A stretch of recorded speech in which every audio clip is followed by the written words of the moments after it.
Hello friends, welcome to GK light motivation. तो आज हम लोग फिर से आ गए। पहले हम लोग पढ़ेंगे लेसन्स को, देन उसको हम लोग समझेंगे। तो आज का हमारा कौन कौन सा लेसन है? लेसन नंबर है 157, 158 एंड 159। तो चलिए शुरू करते हैं। चाणक्य नीति लेसन नंबर 157। मन की शुद्धि, धन की पवित्रता, इंद्रियों का संयम, वाणी की पवित्रता, प्राणी मात्र पर दया, मोक्ष प्राप्त करने वाले के लक्षण होते हैं। Repeat again.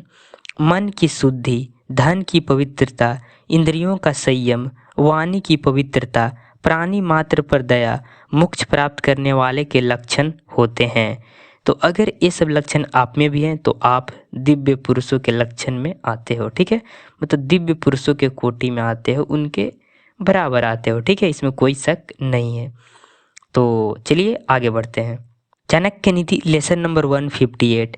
जैसे फूल में सुगंध होती है, दूध में घी और ईख में गुड़ तथा मिठास होती है, तिलों में तेल होता है, सूखी लकड़ी में अग्नि होती है, वैसे ही शरीर में आत्मा और परमात्मा विद्यमान है।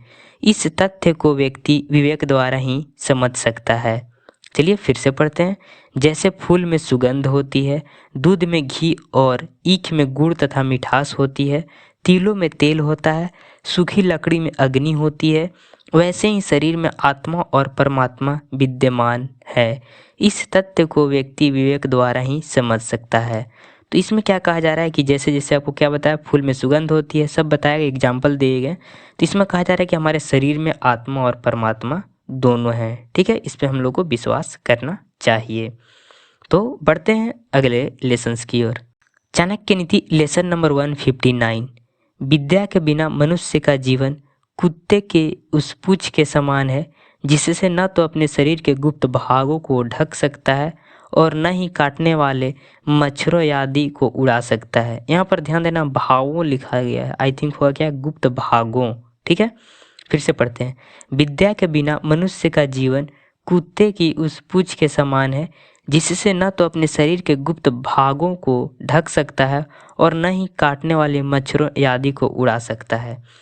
तो यहाँ पर समझ जाओ, यहाँ पर बताया गया है क्या, इम्पोर्टेंस ऑफ क्या, नॉलेज। ठीक है, आपको विद्या होनी चाहिए, आपको नॉलेज होना चाहिए, आपको ज्ञान होना